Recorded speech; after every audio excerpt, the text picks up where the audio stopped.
आजच्या भागामध्ये देवानी शास्त्रासाठी काय काय करायला पाहिजे आणि शास्त्र उमटण्यासाठी काय करायला पाहिजे आणि शास्त्र का समजत नाही, याला काय कारण आहेत, काय अडचणी आहेत, हे देवानी यथार्थ भक्तजनांना निरूपण केलं.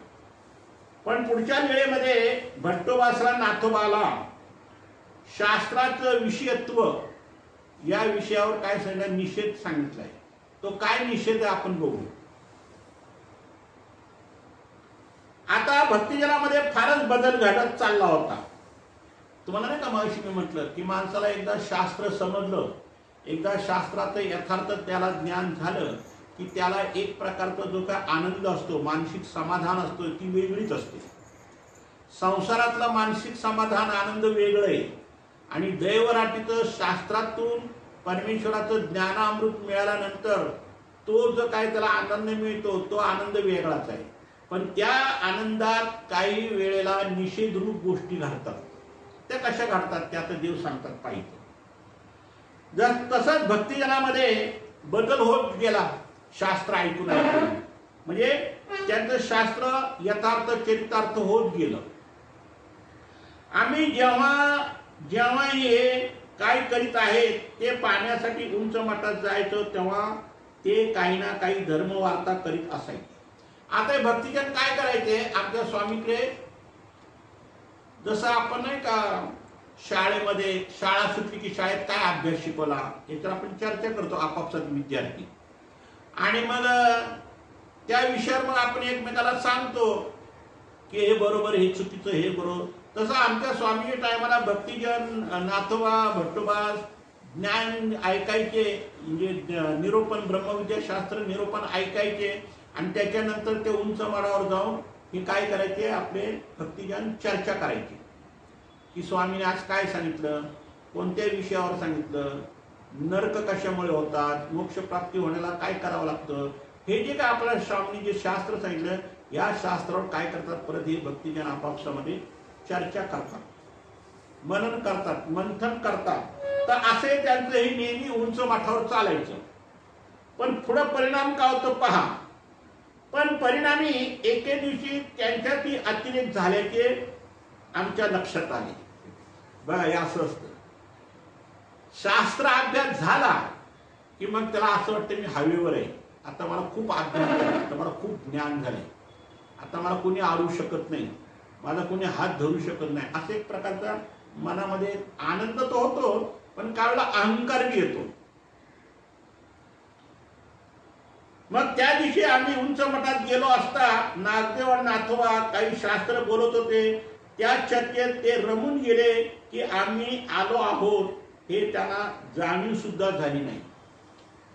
आता या उंच मठामध्ये हे भक्तिजन नाथोबा भट्टोबा इतके शास्त्रामध्ये रंगले होते, इतकं शास्त्र त्यांचं चर्चा खराजंगी चालली होती की आमचे स्वामी आडोसले उभे राहिले तरी त्यांना माहित नाही की आपण एवढं शास्त्र चर्चा करतो खरं, पण देव इथे येऊन ऐकताय हे कोणाचं डोक्यात नाही. कळलं का? आणि जाणीव झाली नाही, उठून श्रीचरणी लागावे असे स्फुरले नाही. मग काय स्फुरेल? अहो देव आपल्या इथं जवळ येऊन उभे राहिले, आपण धर्मवार्ता चर्चा करतो तर धर्मवार्ता चर्चेने थांबवायला पाहिजे आणि उठून स्वामींना दंडवत करायला पाहिजे. तर ती त्यांना स्फूर्ती राहिली नाही. म्हणजे त्या ज्ञान चर्चेमध्ये हे गुंग झाले. चांगल्या वाईट कोणत्याही गोष्टीचा अतिरेक अंतिम घातकच ठरतो. मग तुम्ही चांगली गोष्ट करा नाही तर वाईट गोष्ट करा, अतिरेक झाला की तिथं काहीतरी प्रॉब्लेम निर्माण होतो. मग त्यांचा एक प्रकारचा अतिरेकच झाला ना. शास्त्र चर्चेमध्ये मंथनमध्ये इतकं अतिरेक झालं, इतकं अतिरेक झालं की त्यांच्या शेजारी जवळपास पाठीमागं स्वामी उभे राहिले तरी त्यांना माहित नाही की आता स्वामी आले तर आपण उठावं, स्वामीला दंडवत करावं का काय करावं, ह्याचं त्यांना भान सुद्धा राहिला नाही. कोणत्याही गोष्टीत सुवर्ण मध्य साधने आवश्यक असते. आणि देव काय म्हणतात, कोणत्याही गोष्टीमध्ये सुरुवात कशी करावी, मध्य किंवा शेवट कसं करावं ह्याची जाणीव पाहिजे, ह्याचं माणसाला ज्ञान पाहिजे. मग आता तुम्ही धर्मवार्ता करता, धर्मचर्चा करताय, तुमची धर्मवार्ता इथं खराजंगी चाललेली आहे, तुमच्या पाठीमध्ये स्वामी उभे राहिलेले आहेत तरी तुमचं लक्ष नाही स्वामीकडे, तुम्ही उठून पटदिशी जाऊन दंडोत करायला पाहिजे, तर त्याला दंडोत करायचं सुद्धा भान राहिलं नाही. विवेक जागृती ठेवणे गरजेचे आहे. आणि आपली जी बुद्धी आहे, विवेक बुद्धी ही जागृत पाहिजे की कोण्या वेळेला काय करावं, कोण्या वेळेला काय करू नये याचं सुद्धा माणसाला ज्ञान लागतं. कोणत्याही एका टोकाला गेले की मनुष्याचे ऐहिक पारलौकिक जीवनाला कोणताच अर्थ उरलत नाही. काय काय गोष्ट लोक टोकाची भूमिका घेतात, जे करू नये ते करतात आणि मग पश्चाताप करतात. तर देव काय म्हणतात की कोणतेही टोकाला गेले की मनुष्याच्या ऐहिक आणि पारलौकिक, म्हणजे तुम्ही स्वर्गात जा, नाहीतर मृत्यू लोकामध्ये जा, नाहीतर कुठेही जा, कोणत्याही गोष्टीचा एखादा जर अतिरेक झाला तर त्या गोष्टीला अर्थ उरत नाही, म्हणजे काहीतरी वाईट घटना होऊ शकते. दोन्ही नासून जातात. म्हणून त्यांना समजावत आम्ही म्हणालो काय हो, हे तर तुम्हाला विषासारखेच लागून राहिले आहे की. बघा देवाने काय उदाहरण दिलं. जसं उपभोगामध्ये, विषय भोगामध्ये जसं मनुष्य वेडा पिसा होतो, तसं तुम्ही या ज्ञान चर्चामध्ये, या मंथनामध्ये इतके वेळे पिशी झाले की आम्ही तुमच्या शेजाऱ्यानं उभं राहिलं तरी तुमचं लक्ष नाही आमच्याकडे, म्हणजे इतके तुम्ही त्या ह्याच्यामध्ये लीन झालेत. म्हणून अशा काही गोष्टी असतात की त्या देवाने आपल्याला काय सांगितलंय, निषेध सांगितलेला आहे. विषय व्यक्ती जशी विषयाच्या ठिकाणी वेचून राहते त्याला दुसरे काही सुचत नाही. आणि जो विषयामध्ये मग्न झालेला आहे, अष्टभोगामध्ये जो मग्न झालेला आहे, त्याला विषयाशिवाय दुसरं काहीच आठवत नाही. त्याला देव आठवत नाही, परमेश्वर आठवत नाही, शास्त्र आठवत नाही, त्याला काही आठवत नाही. तो फक्त त्या विषयामध्येच रमलेला असतो, अष्टभोगामध्येच रमलेला असतो. इतर सर्व गोष्टीचा त्याला विसर पडतो. आणि काही वेळा त्याला इतका विसर पडतो की खाणे, जेवणे, लेणे, नेसणे सगळ्यावर लक्ष ओढून त्याचे सगळं लक्ष विषयाच्याच ठिकाणी लागून राहतं. असे आहेत ना काही लोक विषय लंपट, ज्याला आपण विषय लंपट म्हणतो. अष्टभोगामध्ये जे लोळतात, म्हणजे त्याला खाणं पिणं उठणं बसणं, कोणी आलं गेलं त्याला काही समजत नाही, तो सतत रात्रंदिवस त्या विषयामध्ये मग्न झालेला असतो. अशी या जीवाची अवस्था होते. माता पिता सखा सूत गुरु देवता सगळ्यांनाच तो विसर पडतो. एवढंच नाही तर माता पितांना विसरतो, गुरुला विसरतो, देवाला विसरतो, सगळ्यांनाच विसरतो. अशी त्याची वाईट अवस्था होते. त्या विषयात तो ओला पोला होऊन राहतो. त्यातल्या त्यात चेतन विषयाची गोडी तर फारच आगळी असते. देवाने सांगितलं जड विषयाची नाही तर चेतन विषयाची गोष्ट सांगितली की हा जड चेतन विषयामध्ये दोन्ही विषयामध्ये काय होतो, लीन होतो. तो त्याच्यातच गुरफटला जातो, त्याला काही समजत नाही काय करावं. त्याला देवधर्म आठवत नाही, शास्त्र काढायचं आठवत नाही, त्याला काहीच आठवत नाही. त्याच्या आवडीपायी तर जनामानाची लाज वाटत नाही आणि त्याला जनामानाची सुद्धा लाज वाटत नाही की आपण काय करतो काय नाही करत, आपल्याला लोक नावं ठेवतील का काय करतील ह्याचा त्याला भान सुद्धा राहत नाही. जगाने धिक्कारले, जीवावर बेतले, अपकीर्ती होत असली तरी जीवाची सुटत नाही. काही असे जीव आहे की त्यांची अपकीर्ती होती, कळलं का, लोक त्याला धिक्कार करतात, अपकीर्ती होती आणि काही वेळेला बेतलं जातं.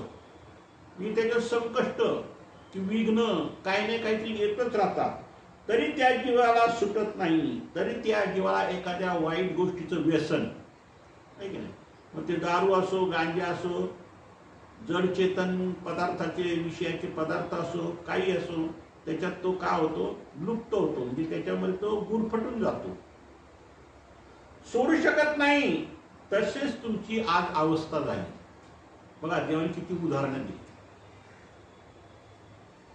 नुसतं ज्ञान चर्चा करण्यात किंवा नुसतं ज्ञान मंथन करण्यात किंवा नुसतं ज्ञान चिंतन करण्यात गुरफटून राहायचं नाही, तर आपल्याकडनं विधी अविधी काय घडते इकडे बी लक्ष द्यायला पाहिजे.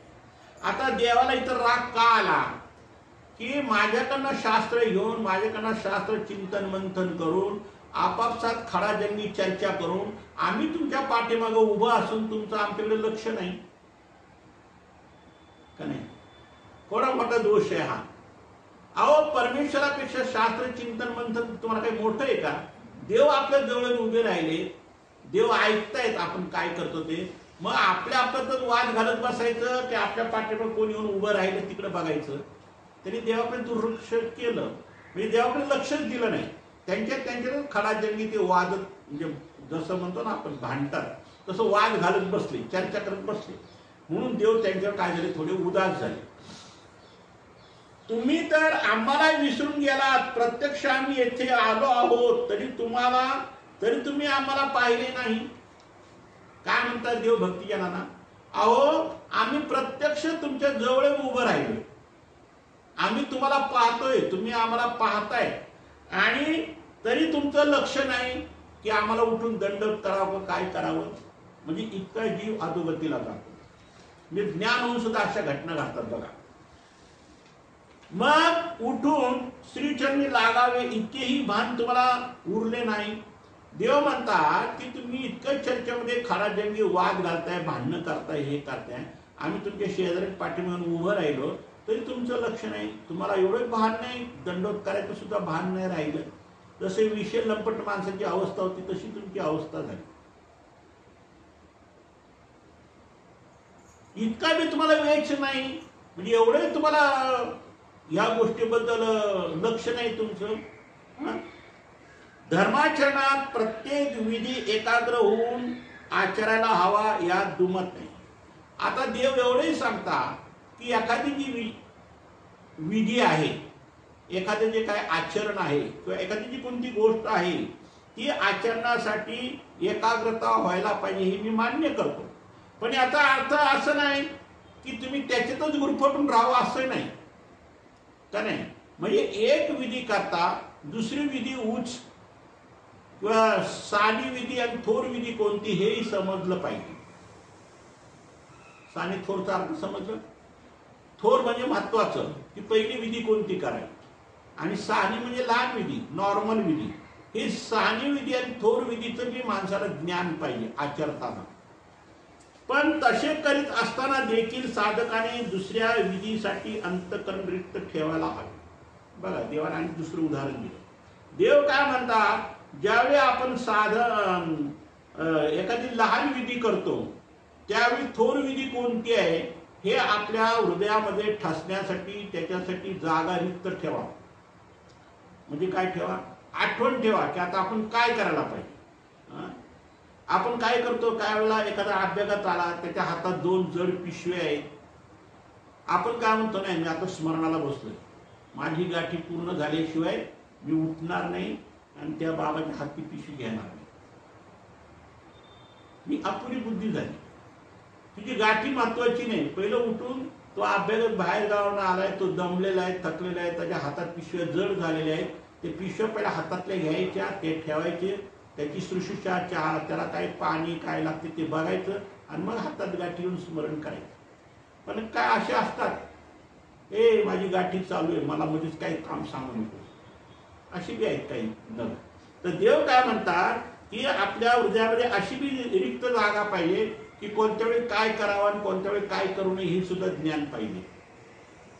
विवेक जागृती ठेवायला हवा, तरच तो विधी इष्टकारक ठरतो. नाही तर एखाद्या विधीत वेचून राहिला, दुसरा थोर विधी उपस्थित झाला तरी साधकाचे त्याला भान उरत नाही. मग देव काय म्हणतात, विधी अविधीचं बी ज्ञान पाहिजे. सानी विधी कोणती, थोर विधी कोणती, सानी विधी बाजूला ठेवायची आणि थोर विधी पहिली करून घ्यायची. म्हणजे जी आडलेली क्रिया आहे ती पहिली करायची, जी आडलेली क्रिया नाही ती नंतर केली तरी चालू शकते. त्यामुळे अवर्णाचे थोर अनिष्ट पदरी पडते, आणि असा जो वागतो माणूस त्याला अवर्णाचं दुःख होतं. अवर्णाचं दुःखाचा अर्थ समजला? अवर्ण म्हणजे आपण ज्याला म्हणतो ना, जसं म्हणतो तू माझ्याकडनं निघून जा, थांबू नको माझ्याकडे, आपलं वाईट वाटते की नाही. अव्यराचं दुःख कधी असतं? विशेष ज्ञानामध्ये. जसं आई खूप अंतरावर आहे, बाळ बऱ्याच अंतरावर आहे, आणि ते बाळ आईकडे जायला बघतं, रडतं, ओरडतं, आईला हाका मारतो, पण आई त्याला जवळ घेत नाही. असं ती तिच्या कामात कशात तरी, मग ती जवळ येतात. पण त्या बाळाला काय वाटतं की मला जवळ का घेत नाही, मला जवळ का बोलवत नाही, मला कडेवर का घेत नाही. ते जसं मोठं मोठ्याने रडतं, आक्रोश करतो. मग आईला दया आल्यानंतर आई कडेवर घेतो, तो विषय वेगळा. पण अवेरणाचं दुःख कसं असतं की ईश्वरापासून हा जीव बऱ्याच अंतरावर पडलेला असतो. त्याला परमेश्वर दिसतात, पण त्याला परमेश्वर जवळ घेत नाही. आणि तो परमेश्वराच्या जवळ येण्यासाठी तडफडतो, पण ते त्याच्या तडफडूनच त्याचा अनंत काळ युग निघून जातात, तरी परमेश्वराचं त्याचं जवळीक होत नाही. याला म्हणतात अविवेराचं दुःख. तसं ह्या शास्त्रामध्ये सांगितलं देवाने की असं जर वागलं तर त्याला अविवेरणाचं थोर अनिष्ट त्याच्या पदरी पडते. म्हणून विधी अविधीचं ज्ञान पाहिजे आणि सानं थोरचं ज्ञान पाहिजे. अहो तुम्हाला जे ते प्रत्यक्ष साधनदात्या ईश्वराचा विसर पडला तर इतर थोर प्रेमदायक विधीचा विसर का पडणार नाही. आता देवाने उदाहरण काय दिले.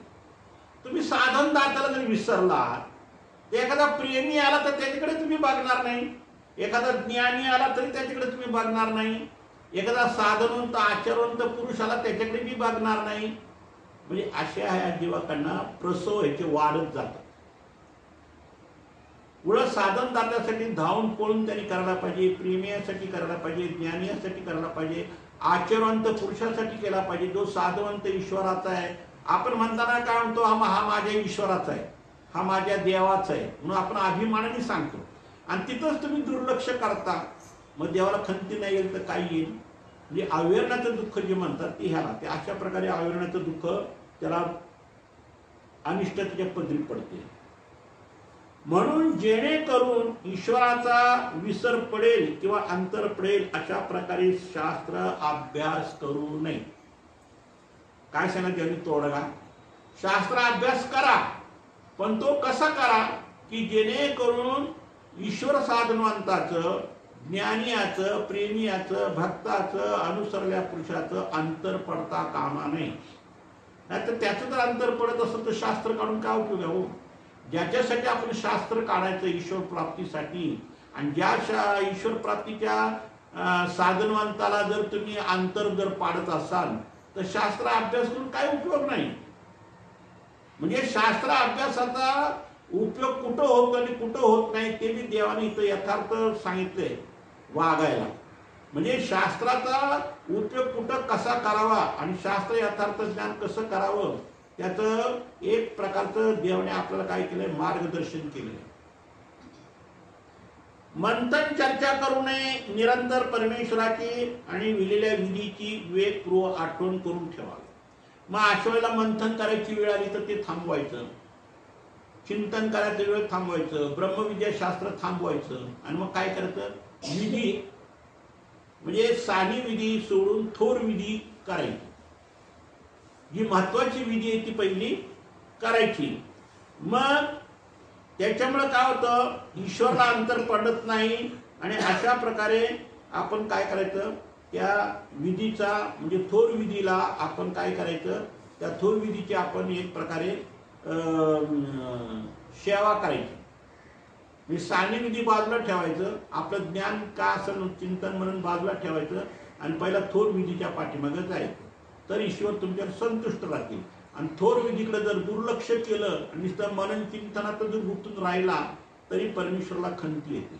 म्हणजे परमेश्वराने सगळ्या गोष्टीला पर्याय सांगितले, नुसतं ज्ञानच नाही सांगितलं. तर काही वेळ काळ प्रसंग कसा असेल त्या प्रसंगानुसार वागायला सांगितले.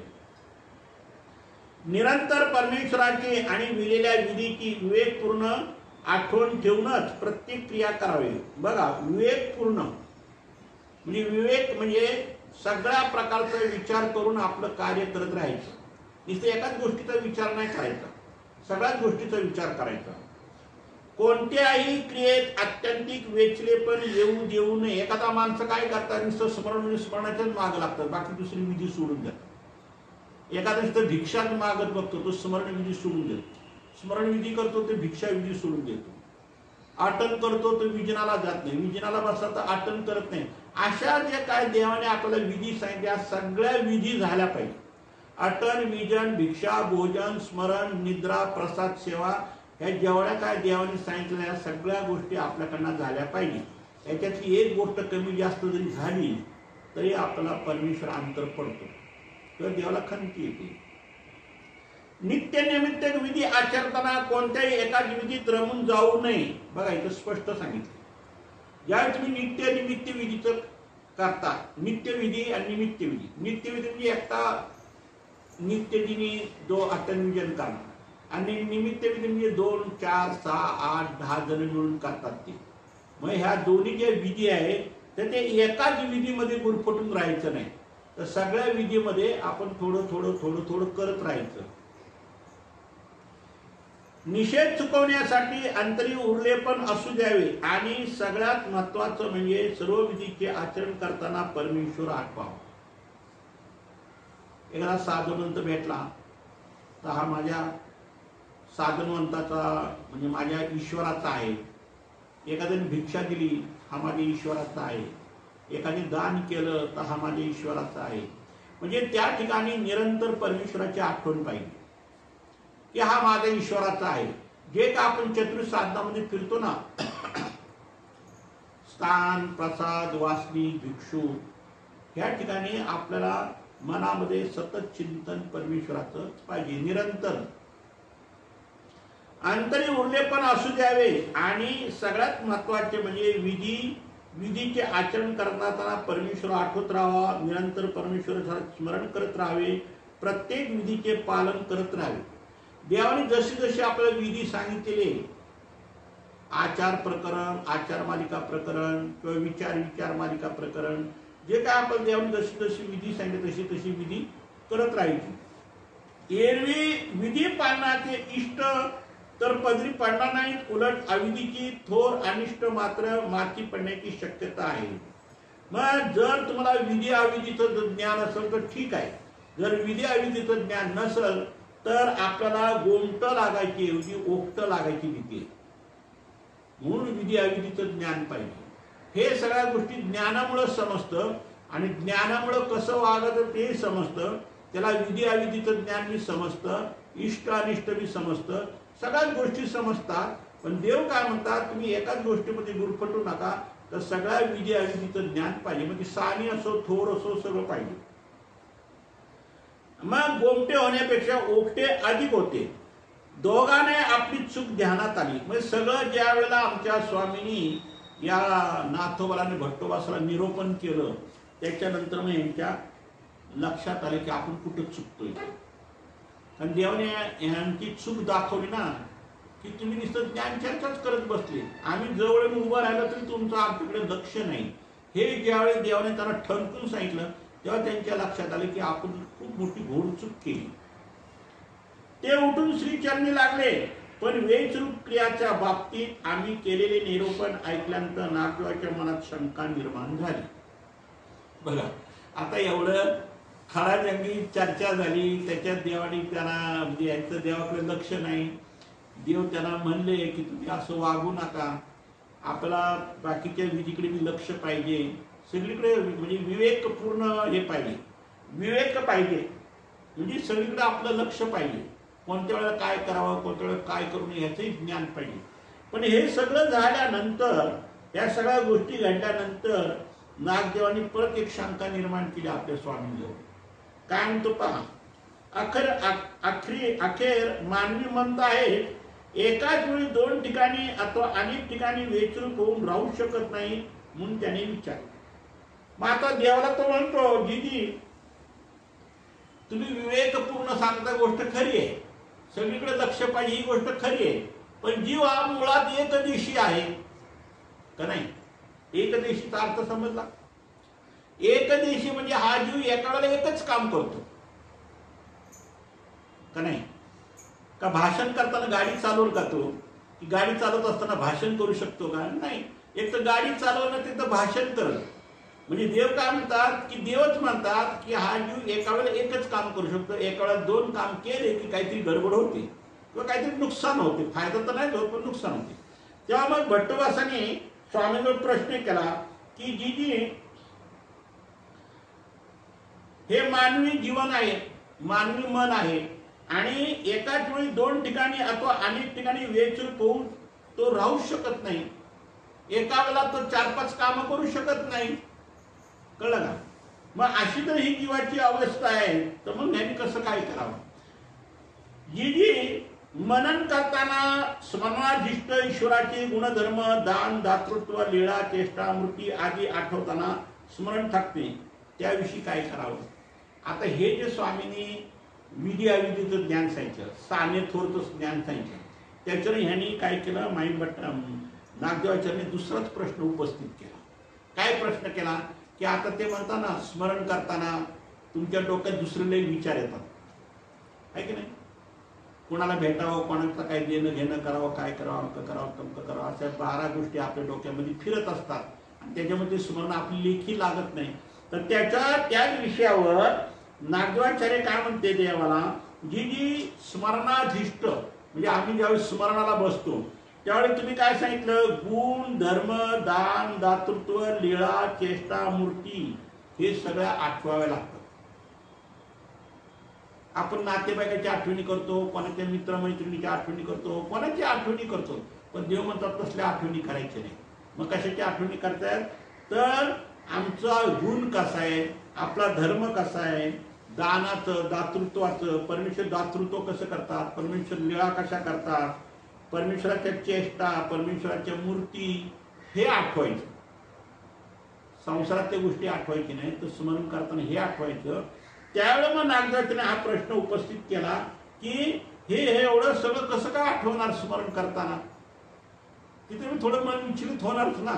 जसं इतर आपण विचार करताना मन विचलित होतं, तसे ह्या सगळ्या गोष्टी आठवताना विचलित करतं. मग हा ज्यावेळेला हा प्रश्न उपस्थित केला त्यावेळेला मग परमेश्वराने त्याला एका वचनाचा सिद्धांत सांगितला. ते आता मी तुम्हाला पुढच्या अवसरामध्ये सांगेन, पण तो वचनाचा सिद्धांत आहे, वस्तू स्मरण ते एक प्रकारचे स्मरण की होय की आहे त्याचे एक वचन. म्हणजे वस्तू स्मरण म्हणजे जे आपण परमेश्वराचे गुणधर्म आठवतो, आहे की नाही, किंवा जे काय आपण दान दातृत्व आठवतो, तर देव का म्हणतात ते एक स्मरणच आहे. जसं तुम्ही शास्त्र अभ्यास करता ते एक स्मरणच आहे. हातात गाठी घेऊन स्मरण करता ते एक स्मरणच आहे. लीळा आठवता ते बी एक स्मरणच आहे. म्हणजे वस्तू स्मरण तेच एक स्मरणाची टीका. म्हणजे वस्तू म्हणजे वास्तविक तुम्ही ज्या काही इतर गोष्टी आठवणार परमेश्वराच्या बाबतीत त्या जरी आठवल्या तरी ते स्मरणामध्ये मोडतो. तर अशा प्रकारे अष्टप्रहर स्मरण आपल्याला देवाने दिलेलं आहे. आणि त्या अष्टप्रहर स्मरणामध्ये हे गुणधर्म, दानदातृत्व, लीळा, चेष्टा, मूर्ती अशा 7 गोष्टी आपल्याला देवाने तिथं सांगितलेल्या आहेत. तर आता हे तुम्हाला पुढच्या अवसरामध्ये ऐकायला मिळेल. तर आजच्या अवसरामध्ये आपल्याला ब्रह्मविद्याशास्त्र समजण्यासाठी काय करायला पाहिजे आणि परमेश्वर त्याच्यावर काय काय निरूपण करतात ते आजच्या विषयावर झालं. आणि त्याच्या अगोदरच्या विषयावर काय झालं तर की ब्रह्मविद्याशास्त्र समजत नाही आणि ब्रह्मविद्याशास्त्र धरवलं जात नाही ते का, त्या विषयावर आपली मागच्या वेळेला लीळा झाली. तर अशा प्रकारे हे 4 प्रश्न आहेत. ब्रह्मविद्याशास्त्र लवकर समजत नाही आणि धरवलं जात नाही हा एक विषय. आणि आजचा विषय काय झालं की ब्रह्मविद्याशास्त्र समजण्यासाठी काय करायला पाहिजे आणि ब्रह्मविद्याशास्त्र केल्याने आपल्याला काय काय फायदे, या अशा 4 प्रश्नावर आपला स्वामींनी ह्या 2 अवसरामध्ये निरूपण केलं. आता पुढच्या अवसरामध्ये वस्तुस्मरण म्हणजे जे आपला देवाने सांगितलं वस्तुस्मरणामध्ये काय काय करायचं, कसं कसं करायचं हे आता आपला पुढच्या अवसरामध्ये ऐकायला मिळेल. म्हणजे स्मरण करताना परमेश्वराची गुणधर्म, दान दातृत्व, लीळा, चेष्टा, मूर्ती कशा आठवायच्या ते आता आपल्याला पुढच्या लीळेमध्ये ऐकायला मिळेल, पुढच्या अवसरामध्ये ऐकायला मिळेल. तर आता हे जेवढं आपण ऐकलेलं आहे एवढंच आपण स्मरणामध्ये ठेवायचं, त्याचंच मनन चिंतन करायचं, तरच परमेश्वराचं आपलं यथार्थ ज्ञान होईल. आणि जर आपण मनन चिंतन जर नाही केलं, परमेश्वराची वचनं जर नाही गोखली, तर आपल्याला ब्रह्मविद्याशास्त्र तो उमटणार तर नाही, पण परमेश्वर आपल्यावर संतुष्ट होणार नाही. वरच परमेश्वरा काय होते, खंती येते की हा जीव कोण्याच गोष्टीचा प्रयत्न करत नाही, त्याच्यामुळे परमेश्वर आपल्यावर उदास होता. तर अशा प्रकारे आजचे वेळेचं मंथन चिंतन व्हायला पाहिजे. आणि आता ही एवढी लीळा झाली, आता पुढची लीळा तुम्हाला पुढच्या अवसरामध्ये आम्ही सांगू. दंडवत हो. सर्वज्ञ श्री चक्रधर स्वामी की जय. श्री दत्तात्रेय महाराज